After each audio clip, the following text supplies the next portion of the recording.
Sitting in the woods right now. We're at a campsite. We're at a campsite, and I'm doing an interview for a web series, evidently for zero money. So.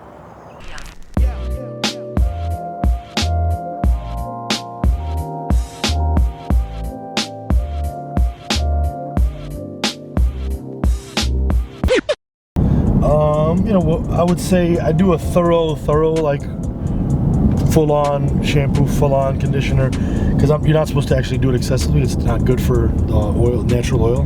Meeting Azhar Usman is one of the main reasons I became a stand-up comic.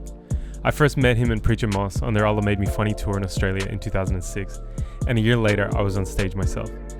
To me, Azhar will always be one of the originators of a particular style of post-9/11 stand-up comedy in the West, even though it's something he's reluctant to take credit for.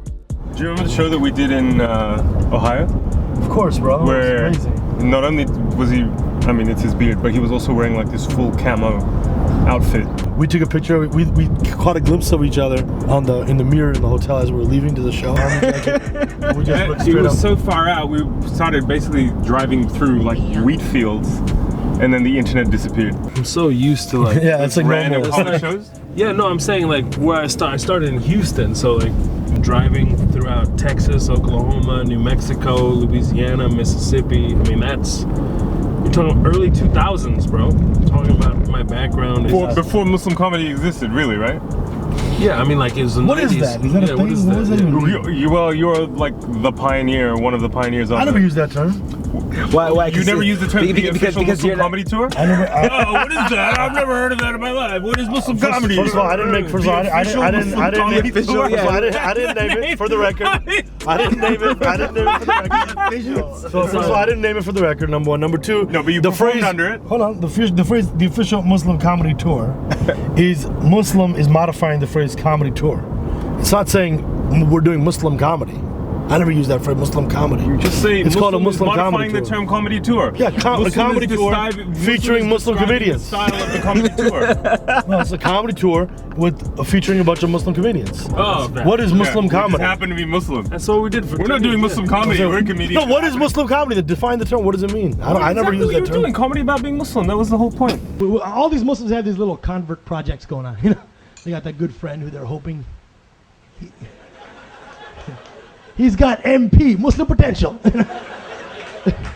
I have a friend like that. I'm always talking about religion. One day he's like, hey, listen, dude, I'm totally not interested in organized religion. So I said, great, become a Muslim. We're the most disorganized people on earth. I think it became that. It wasn't our initial intention to like create a Muslim, No. To create a genre? No, of course not. But a lot of things happened at that time, like acts of evil, Allah Made Me Funny. Like it was kind of a Fear of a Brown Planet. Fear of a Brown Planet. Oh, the bacha. Ye to bacha hai hamara. This one is a child. Is that what it's? Is this what they mean by the event horizon? I don't even know what an event horizon is. When you said that, I was like, I know, but I said it so I confidently. realized I didn't know what it was either when you said that. What is the event horizon? How is that brave? How do you even do that?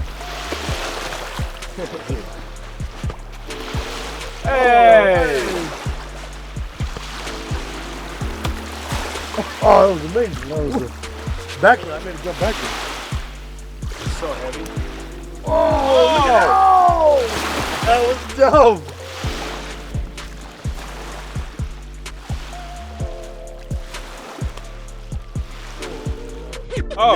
What a surprise. What a surprise. White side has all the resources, brown side incomplete. Incomplete indeed. I literally don't have a king. Of course not. Oh, because I forgot. That's my king. The white king is the king. Damn, son. You've got no king. I'm coming to take over. I'm just letting you know. You're kingless. Is that the British king? That is the British king, mate. All right. Wait, I need a pawn. The sun never set on the British Empire because, as it's been said, even God didn't trust him. Who said that? I can't remember. I heard someone say that. It cracked me up, bro. Such a funny line. Bro. Aamer, talk to me, man. How's No, your I'm life? saying like you and Preacher Moss are the reason that Nazim and I ended up doing comedy. And now 10 years ago. I'm very sorry, man. Look what happened. Now we have a broken chessboard in the middle of the woods at ISIS training camp. I mean, do you remember like that first tour? Bro, of course I remember meeting you and Nazim and thinking like we were literally carrying your luggage. Like a boss. two small brown roadies. That was, I'm sure, by your own volition. Like, nobody was forcing you to. No, of course not, because it was amazing. Like, it was so much fun to see. Like, it was a fun. Man, what was it? We did like some legit theaters too. Anyway, I remember the whole trip, bro. It was fantastic. I loved meeting you guys, and then the fact that our, we stayed good friends, and the most amazing thing to me was seeing the two of you get serious about stand-up. And then compete in that competition. And then when I remember hearing about the birth of Fear of a Brown Planet, I mean, part of me was like, yo, that's a great title. I wish I thought of that. But I also had been a huge Public Enemy fan. I came up on Public Enemy, man. I remember being in my parents' house in my bedroom, like reading the liner notes, like, Bismillahirrahmanirrahim. Yeah. It was the coolest thing, man. Are you kidding me? So yeah, I love Public Enemy. And the funny thing is, like my anthem became, for years, every time I'd fly into LA for show-based Hollywood stuff, like the soundtrack in my head was like Burn Hollywood Burn. Okay, and that's been my mantra. Vibe, yeah, for literally for over a decade. And how is that translated to success in Hollywood? It is not. I'm sitting in the woods right now. We're at a campsite. We're at a campsite, and I'm doing an interview for a web series, evidently for zero money. So. Burn, Hollywood, burn. I smell a riot going on. First they're guilty, now they're gone. Yeah, I'll check out a movie, but it'll take a black one to move me. Get me the hell away from this TV. All this news and views are beneath me. That's all I hear about. Our shots ringing out. About gangs putting each other's hair out. So I'd rather kick some slang out. All right, fellas, let's go hang out. Hollywood, or would they not make us all look bad? Like I know they had. There's some things I'll never forget. Yeah, so step and fetch this shit. For all the years they look like clowns and jokers over. Smell the smoke from all around. Ice Cube is down with the PE. Now every single wanna see me. Big Daddy is smooth word to mother. Let's check out a flick that exploits the color. Rolling through Hollywood late at night, red and blue lights with a common sight. Pulled to the curb, getting played like a sucker. Don't fight the power. As I walk the streets of Hollywood Boulevard. Wow, you know the Kane verse as well. The movies portraying the roles of butlers and maids, slaves and let's make our own movies like Spike Lee. Cause the roles being offered don't strike me. There's nothing that the black man can use to earn. Burn Hollywood, burn. Bro! How come I've known you this long and you have never done that? How many other... What else do you have in your catalog that you can just do, like, off the top? All right, stop. Collaborate and listen. Okay, stop. That's enough. Thank you. Trying to chill out, there was a TV screen above my head showing an ISIS beheading. Everybody at the gate, looking at ISIS, looking at me. Looking at ISIS, looking at me. ISIS me. I just want to be like, I didn't do it. I'm in Chicago with you. The biggest thing I've learned about stand-up comedy as a craft and an art form, I only learned in the last year, which is that if you want to figure out what you should be talking about on stage, the way to figure out what you should be talking about on stage is to really interrogate yourself and try to figure out what you're scared of. Whatever you're trying to hide and not talk about is what you're supposed to be talking about. That's the biggest thing I learned. And then, of course, people are like, I can't, it's too hard. It's like, exactly, that's the whole point. Only do it because anything worth doing is really hard. Yeah. That's what I learned about the craft, about stand-up as an art form. If you want to take it seriously as an art form and make great art. So you mean for it to be meaningful? Art. Yeah, for it to be art. Yeah. As an art form. Like when Patton Oswalt talks about like his wife dying, and yeah, of course. Something that to me makes it art. Otherwise, you're just making entertainment, which is nice. Right. But to sum up pretty much all of show business, my feeling is, as far as all this content, they call it peak TV, right? 400-something scripted shows, and Netflix is spending $8 billion this year on content, and crazy numbers, man. But it's like, yeah, there's a lot of heat being generated, not a lot of light.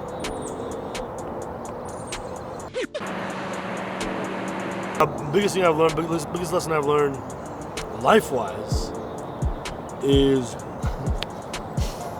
that you shouldn't have done stand-up. Oh my God! It's even makes what I'm about to say even funnier. It's too close to the bone, given my life situation right now. I mean, but if you want to make art, just talk about it. Touche.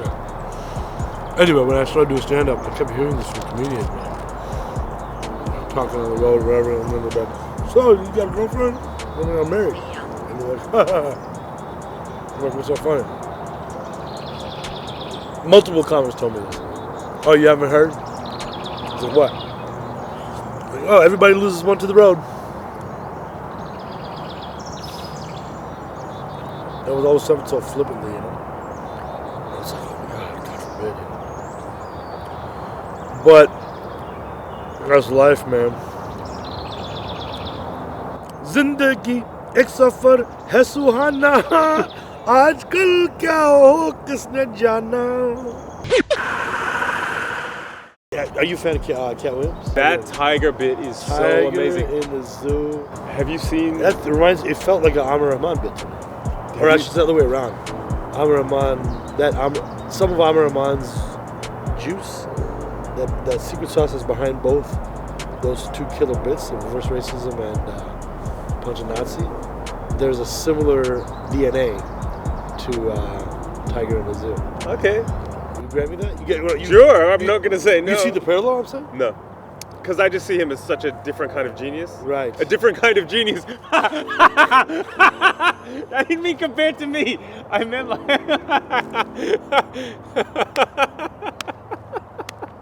I did not mean it like that. I did not mean it like that. I didn't mean compared to me. Sometimes God just makes you a genius. No, what are you I meant like he's it's called his a gift own from God. type. It's a He's gift a from unique God. genius. Alhamdulillah. Hey, man, he's a unique genius. I'm not referring to myself as genius. I mean, you know Cat Williams. No, but it's a different kind of genius. Okay, but can you just say, please, just say that you know that that's not what I meant. I mean, all I can say is please don't sometimes we have what are called That is not what I Freudian meant. slips. I'm gonna cut it. I'm not gonna use that. I'm not even gonna put Why it are you in. so self-conscious, bro? I want to finish my thoughts on your stand-up, man. I just think that, you because you have so much natural ability, man. You just you're not willing to do the work. You know, like Hassan was talking, and this thing was like slowly, literally dawning on me in the middle of our conversation. I don't work, right? It's like, maybe if I worked more than 5% as hard as Hassan Minhaj, I could have a much more successful career. You know? Yeah, the guy works. He's incredible. Man. He's a machine. He's a machine. He Hustle Minhaj. Shout out Hustle Minhaj.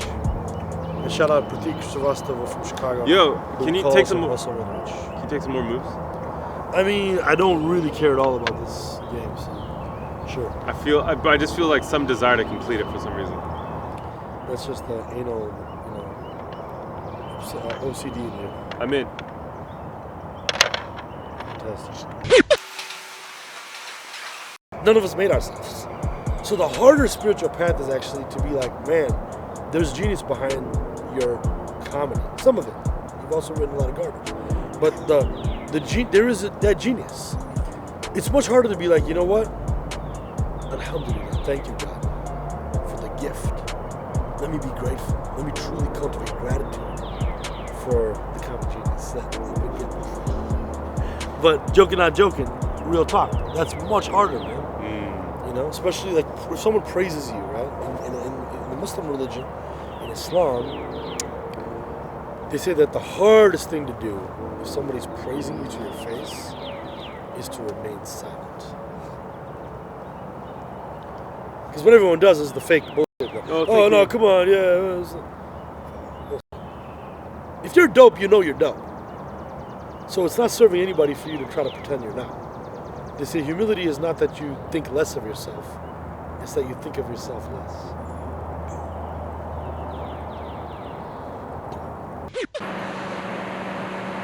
Yeah, man, I feel like because we're so close, I don't say it enough, if at all, but like... Say what? Like you and Preacher Moss are the reason that...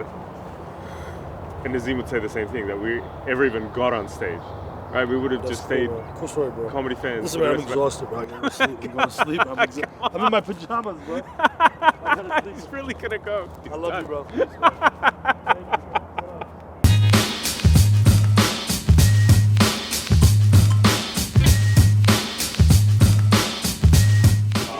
went from Chappelle lauding you to you almost not being able to get to the club for a hat because of your crew neck shirt. No, this is probably the shirt.